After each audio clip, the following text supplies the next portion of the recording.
মাংসটাকে প্রথমে নুন, হলুদ, লঙ্কা গুঁড়ো ও গোলমরিচ গুঁড়ো দিয়ে কিছুক্ষণ ম্যারিনেট করে রাখতে হবে।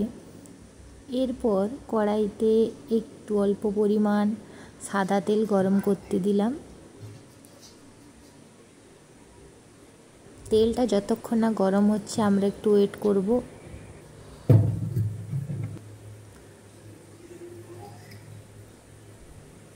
তেলটা গরম হয়ে যাওয়ার পরে আস্তে আস্তে আমরা মাংসগুলোকে তুলে দেব।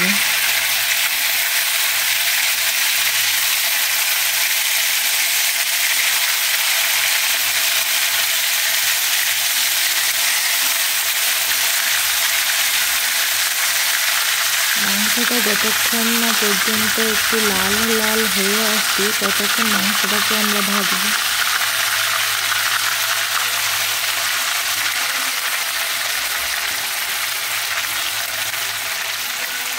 মাংসটা ভাজা হয়ে গেলে কড়াই থেকে তুলে রাখব।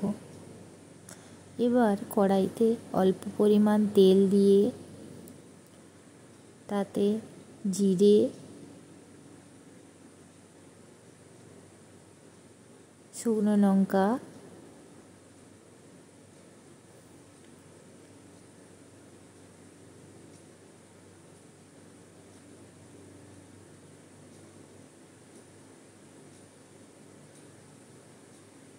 পেঁয়াজ,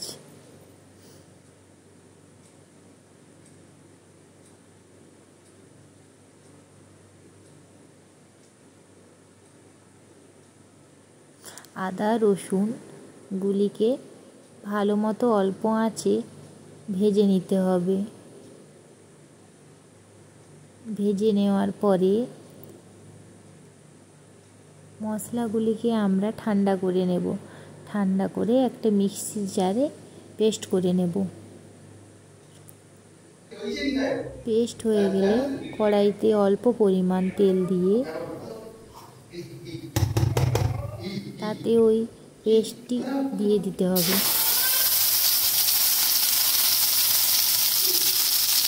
পেস্টটি দেওয়া হয়ে গেলে ভালো মতন মশলাটাকে আমরা আরেকবার কষিয়ে নেব। দেখো কি সুন্দর মশলা থেকে তেল বার হচ্ছে। যতক্ষণ না তেল বার হচ্ছে মশলা থেকে এইভাবে আমরা একটু অল্প অল্প জল দিয়ে নাড়াচাড়া করব।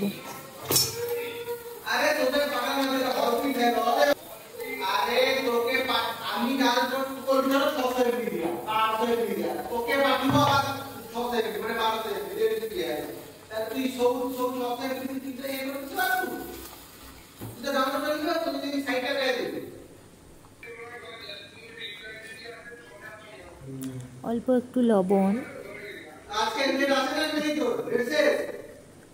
হলুদ গুঁড়ো,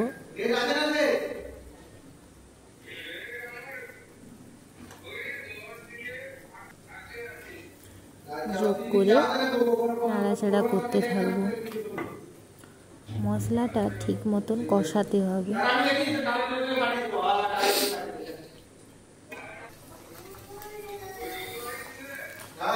মশলাটা কষানো হয়ে গেলে আমরা এরপরে এক এক করে মাংসগুলি দিয়ে ভালো করে কষিয়ে নেব।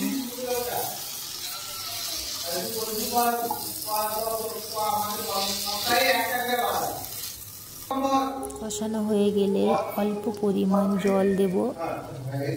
জল দিয়ে ভালোভাবে নাড়াতে হবে।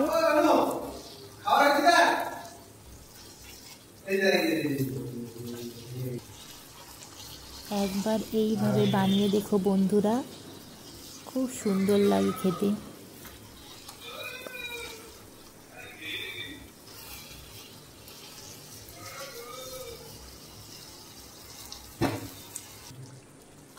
আমাদের মাংস তৈরি হয়ে গেল।